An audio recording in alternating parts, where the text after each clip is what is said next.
Hello and welcome back, and that's right, today I want to help you decide which one of these two NASs best deserves your data. Today we're going to be looking at the Synology DS723 Plus, and we're going to be seeing if it's worth going for that or the recently announced DS224 Plus NAS, both of them part of Synology's new 2023-2024 series of devices. And whether you are a long-term Synology user looking to upgrade, or this is your first tippy toes into the world of Synology NAS, if you've come to this video, it's because you've been looking at more compact solutions that better leverage the hardware on offer and the storage rather than prioritizing one over the other. It's always been the way with the 2 and the 4 bay series of any of these NAS brands that we find that this is a good balancing act between the storage, the price point and the capabilities of the system, but these are not two similar devices. And despite their price point rocking around at about 150 to in some cases 200 nicker difference between them, I think a lot of users just want to see where exactly that extra money on the DS723 is actually being spent and whether they actually need to spend that money on it. But before we go any further, just a very quick recap. Okay, so around about a year now, maybe even a year and a half ago, when Synology's newer generation of Plus series desktop devices started appearing with non-integrated graphics CPUs, non-Celeron CPUs there, a lot of users, kind of myself included, were kind of disappointed that Synology, much like a lot of other NAS brands, their competitors, decided on that generation to not opt for integrated graphics processors, be they Intel Celeron Pentium or even some of the AMD options out there. I hate seagulls. However, much like that monkey paw where you make wishes and they're all cursed, I think a lot of users felt that way when later on Synology rolled out some integrated graphics NAS CPU devices such as the DS423 Plus and the DS224 Plus. And we were given an Intel Celeron that we've already seen before as of 3 years ago, the J4125. So right now, there will be pre-existing Synology NAS owners that are looking at this device and not seeing it as any form of an upgrade. For this video, we will touch on that. But this video isn't going to be too much about that. We are going to look at the benefits of a Celeron versus an embedded AMD Ryzen and DSM throughout this. So we're not going to harp too much on the integrated graphics bandwagon until it's necessary. You'll see that later on. But for now, let's crack on with probably the most important factor for a number of you that are looking at purchasing either one of these. It's going to be the old bunts, isn't it? It's going to be that price point there, because we already touched on it.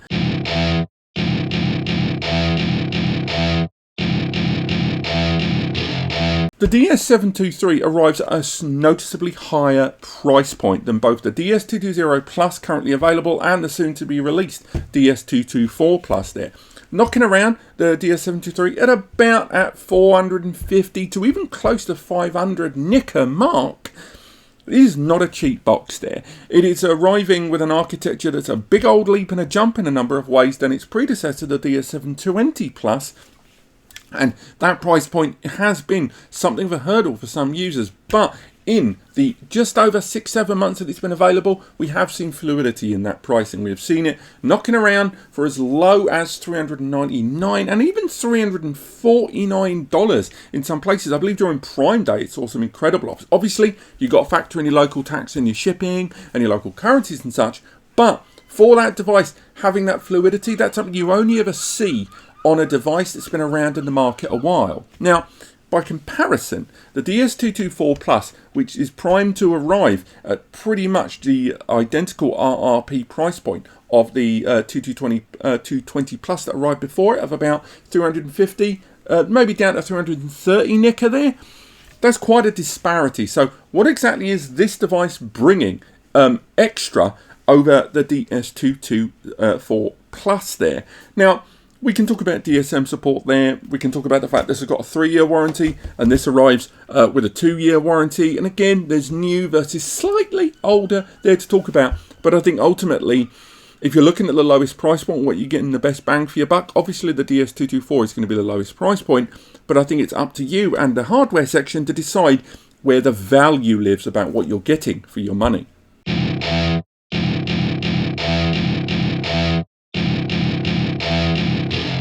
Now, I mentioned this in another video recently where I compared the DS224 Plus against its predecessor, the DS220 Plus, but Synology rejigged its portfolio quite significantly in the last 12 to 18 months. What do I mean by that? Well, to recap quickly, prior to about 18 months ago, the Synology portfolio, at least in terms of desktop, was very easy to calculate. You had your J series, which was your entry-level stuff. Then you had your value series, which was kind of entry-level with access to more features and kind of the lowest ebb in terms of all of the having access to the majority of features. Then after that, you had your prosumer home, and then you had your prosumer home business. And between all of those, with a price difference of about 100 to 150 nicker in between them, it was very easy to graduate where you wanted your money to go and the feature set you got back. And the hardware of each of those tiers was generally the same across all of the 2 and the 4 bay devices as you flicked between them before you went into the business tiers, much larger, when you've got things like big old 6 and 8 bay devices. Now, in the rejigging of their portfolio that happened in that last 12 to 18 months, it is that pro tier in between. The value tier, they got rid of a lot of the kind of value series play level stuff and even minimized the J series there. And then when it came to the middle one, they rejigged a lot of what was originally considered prosumer early business and moved it down into home prosumer. And that is what has happened with this portfolio. And when we were looking at the 220 versus the 224, we said that because they moved everything down, the difference between them was incredibly small. Whereas between these two, the hardware between them is enormously different in terms of scope and capabilities. Now, when we look at these two devices, this is arriving with a dual-core AMD Ryzen, the R1600. It is also arriving with 2 gig of memory, likely the same. They've both got 2 gig of DDR4 memory between them, and they both arrive with 2 times gigabit Ethernet ports, so 2 1 GBE ports on either of them. They both got same number of USB ports. Actually, no, I rephrased that. This has only got 1 USB 3 port. This has got 2 USB 3 ports, but this has got USB and eSATA there. Synology have really streamlined a lot of the USB support over the last few years. And between them, they both got 2 bays, and they can both have their memory upgraded. So after that, where's the differences? Well, they are enormous. And before we get onto the sheer scope of what the DS723 Plus includes, which it bloody well should given the extra money, let's at least give the DS224 Plus a chance. Firstly, that CPU, that integrated graphics, I told you we'd talk about it eventually. The Intel J4125, a Celeron processor, quad-core, 2.0 GHz per core, that can be burst up to 2.7 GHz. And again, that has an element of integrated graphics, which can go between 350 and 750, but I think it might be 800 megahertz integrated graphics capabilities. It also got 2 gig of DDR4 memory soldered to the board, so you can't upgrade the initial memory, but you can add another 4 gig Synology memory module, bringing up the total to a slightly weird 8 gig of memory, even though the CPU supports 8 gig, but it can go up to 6 gig there.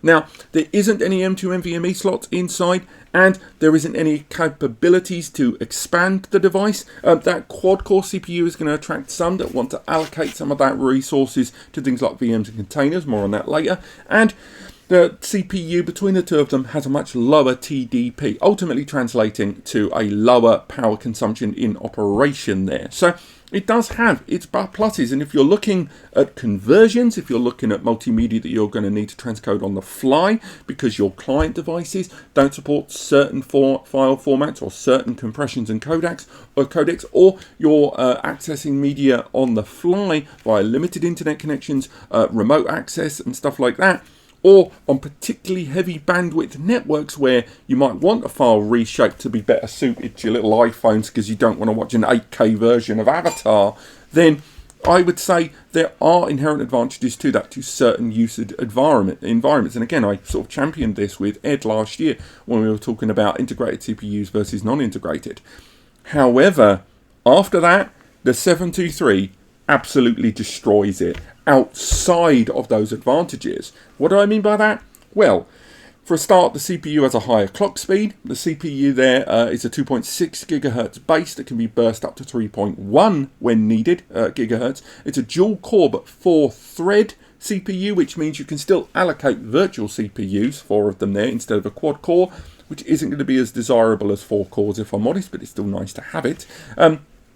That CPU doesn't have integrated graphics, but it counters it with a better file handling. And in terms of file performance, all of the tests we performed on this in 10GBE and 1GBE just performed better because it had better file handling. It has a higher TDP, and therefore it's going to consume more power in operation. And again, TDP is a maximum figure there, so not everyone's going to be using that all the time. It's like PSUs. But still, at the same time, that is also combined with 2 gig of memory, as mentioned, but ECC memory, error correcting code or error code correction, meaning that as data is passed through it, there is an additional component module on the memory that analyzes the data as it goes through and makes sure that the data entering the memory and exiting the memory is identical. And if it isn't, it quickly checks it with those checksum system and ensures that your data is retained correctly, which for long-term storage, when you want to make sure that your data is not inconsistent or any inaccuracies at the bit level, is going to be really appealing. But also on top of that, that 2 gig of memory is removable, and there are 2 memory slots there that allow you to go up to 16 gig maximum. Remember that weird 6 gig on this. Coupled with that memory being ECC means that this has huge business applications, hence that reshuffling I mentioned earlier on of their portfolio there. On top of that, in terms of business level concerns, not only is there that expansion port to later add 5 more bays of storage with the DX517, something not supported on the DS724 Plus, there's also the option to add a 10 gigabit upgrade there. You can go ahead and get Synology's own upgrade module to add a 10 GBE upgrade to this system. It ain't cheap, around about $150, sometimes changing hands for about $170, but it does allow you to add 10 GBE to this. And a lot of you might be thinking, well, it's only a 2 bay. I'm never going to be able to fully saturate a 10 gig connection. And you're right.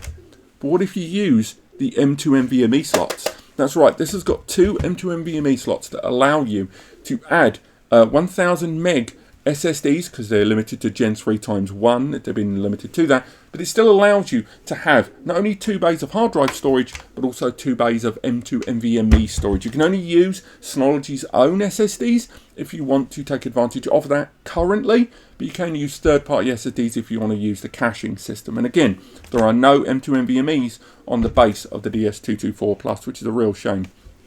So again, you're getting a higher powered CPU, although not integrated graphics will annoy some. You've got better file handling and the option to scale up both storage and external bandwidth. You've got better memory inside, although it will prove expensive once you're going down the upgrade route. Use Synology's own ECC memory, but still nonetheless, ECC memory, higher megahertz speed on that memory as well at 3200, and a larger capacity scalability.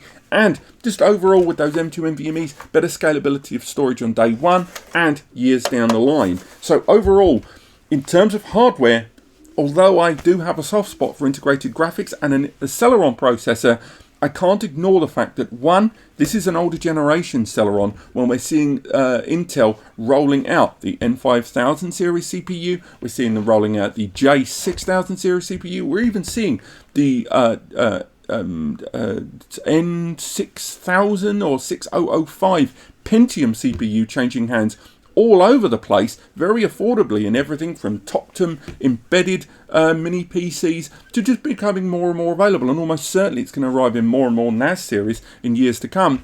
But yet this is arriving with that 2019 series Celeron, so as much as I want to give this a credibility boost for having integrated graphics, in this scenario, again, remember that monkey paw, I will say that the 723 just wins hands down in terms of the hardware you are getting, and even tips into the better value option, even though this is a better price option. But how is this all impacted in Synology's software?